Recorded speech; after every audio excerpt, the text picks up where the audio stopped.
Hello guys, hopefully you're doing well. Harry here, and today we're going to talk about the Python inbuilt function, right? Right guys, so let me walk you through what the topic we are basically covering today, right? So we are covering hash attribute, we are covering hash, we're covering help, and also we are covering hacks. Well guys, I will give you some short example, right? This will be a quick video about how to use this Python inbuilt function, okay? So let's move on.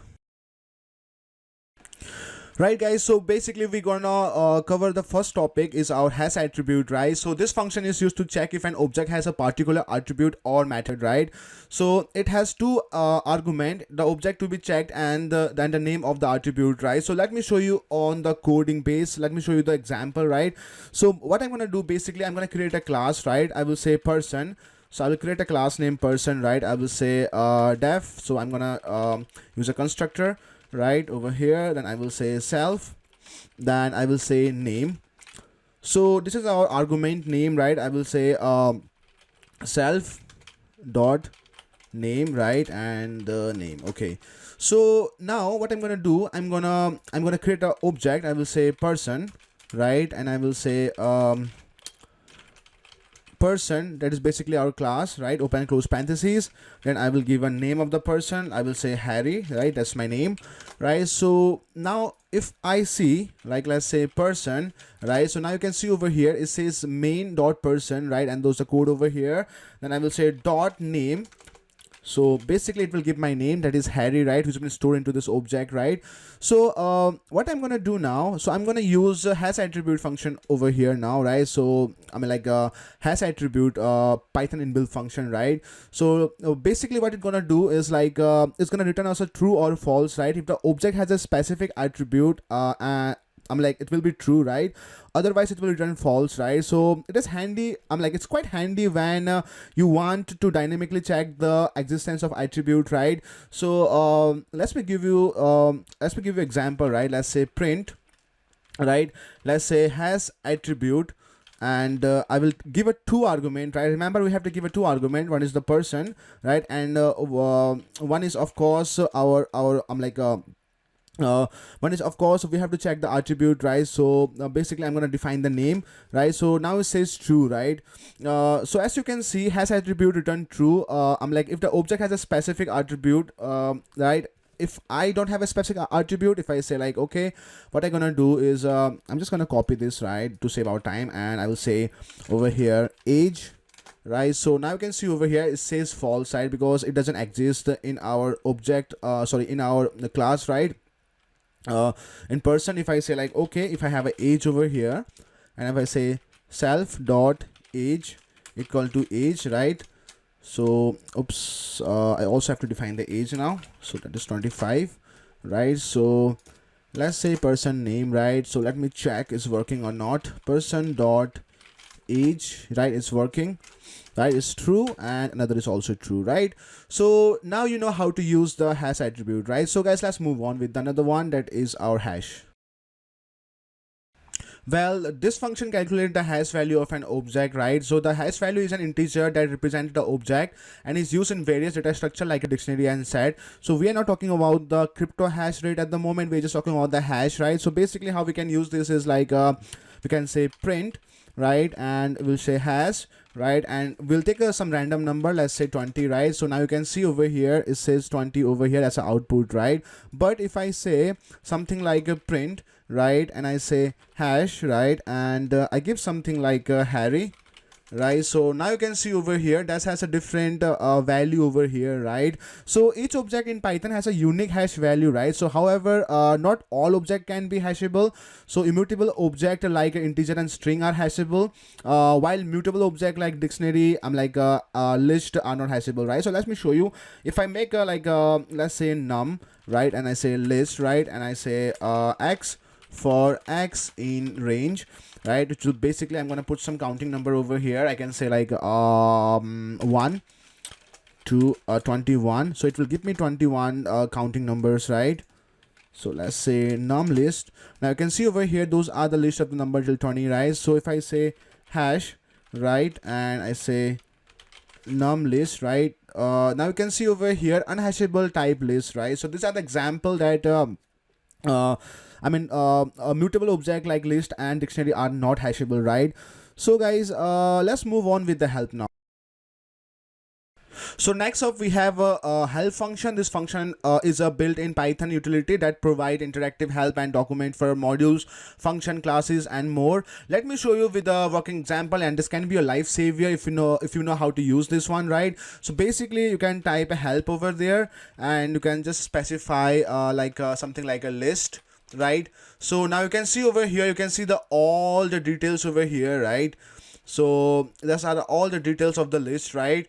So similarly, let me show you one more example, right? Similarly, you remember we created a class over here known as person, right?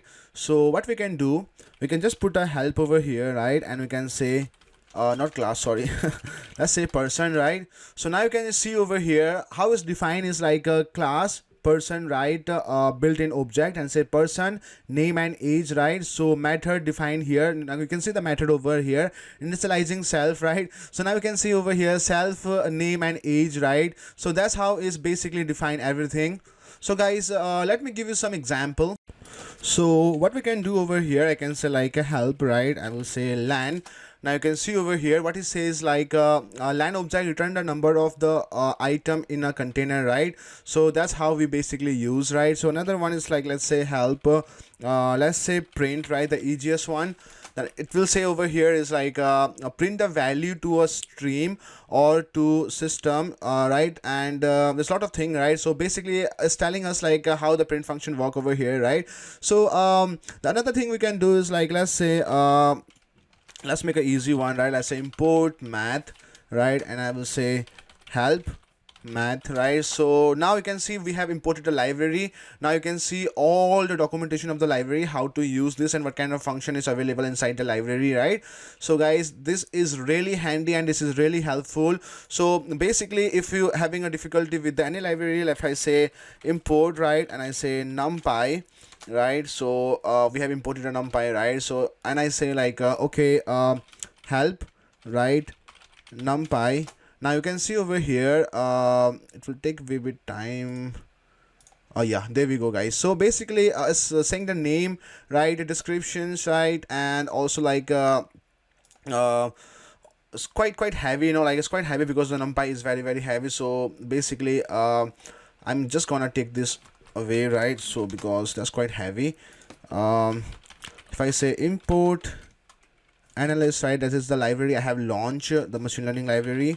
So if I say help analyst, right, oops, sorry, oops, yeah.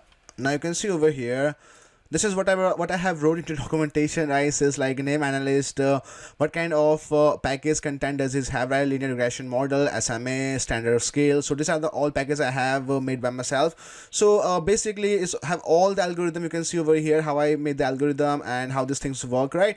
So guys, it's really handy, right? I want you guys to explore by yourself, right? So let's move on. Well guys, so our last function is hex, that stands for the hexadecimal, right? So this function converts an integers to its corresponding hexadecimal representation. It is commonly used when you need to represent number in base 16, right? So basically with the help of hexadecimal, values are easier to read and understand compared to long sequences of binary or decimal number, right? So hexadecimal representation provide a more compact and human readable format. So what I can say is like it is commonly used in various computer systems, including memory address, bitwise operation, and a color representation, right? So let me give you some code example. So what I can do over here, right? So let's say like in a simple way, because we know that Python is nearly a human language. Let's say hex, and if I say 20, now you can see over here, right, 0x, right? So if I say print, right, and I say hex, and I'll put something like bigger, right? Let's say 25, something complex, right? Something random. So now you can see over here, right? So function call convert a decimal value 20 to its hexadecimal representations, which is we can say like 0x14, right? Similarly, like a hex, the random number we have inputted converted the decimal value to its hexadecimal representation, which is 0x3b c d b whatever, right? So basically that's the string representation, a hexadecimal value, right? So guys, what I say is like, such as a debugging work with low operations or representing color in graphic programming, right? So let me show you something from the internet, right? So if you go to this website, right, you can see over here that's the hex color code, right? So we have a different color code over here, right? Even you are using with the some of the modules in Python programming, right? I mean, some of the library side, you will find out like we can also use this kind of color for our color coding to our graph, right? So basically what I'm trying to say over here is like, if I say like data, right? If I say data, I'm like data equal to something like x, and let's say 1 2 3 4 5. Okay, so if I have a y, let's say 1 2 3 yeah, it's all right, 3 4 5, this will be a linear, isn't it? So let's say p no, I need to import the matplot. So first I'm gonna run this data, right? I'm gonna see oops, I have to declare this as a string, right? So that's my data, right? If I import some of the library over here, let's say import matplot, right, leave dot pyplot as plt, right? There we go. Let's say plt dot plot, right, x and y, right, will show a linear, should be a linear, oops, sorry, it's need to be a data, and this is our dictionary, right? So need to index them properly. So data, right? So now you can see over here that's showing the linear, right? So what I'm gonna do, basically I'm gonna change the color code over here, right? Let's say color, right, and we can say red. Now you can see over here that's become red because of this hexadecimal concept, right? So if I have something else like something from over here, let's say lime, I will copy this, right? So after copying this, I will paste over here, right? So now you can see over here with the help of those hexa, so those hexadecimal hex, right? So we have able to achieve this color over here, right? So guys, this is very important topic. So if you understand the concept of hex, so basically you can use this color to represent your graph, right? Instead of a plot, you can do something like scatter if you want. So for the scatter, you can see the scatter over here. So even this, you don't want scatter, you can do like something like a bar. Now you can see over here there's the bar, right? So if I want to convert into different color, I will copy this, right? And what I'm gonna do, I'm gonna just paste over here, right? So there we go. So basically, you see this one is red, green and blue, so RGB, right? So 255 is our max, right? Maximum I think the maximum exposure or something like that, right? I don't have the exact word how to say that, right? But if you want to achieve this color, which is known as a magneta, so you need to have 255 as a red, right? 0 for the green and 255 as a blue.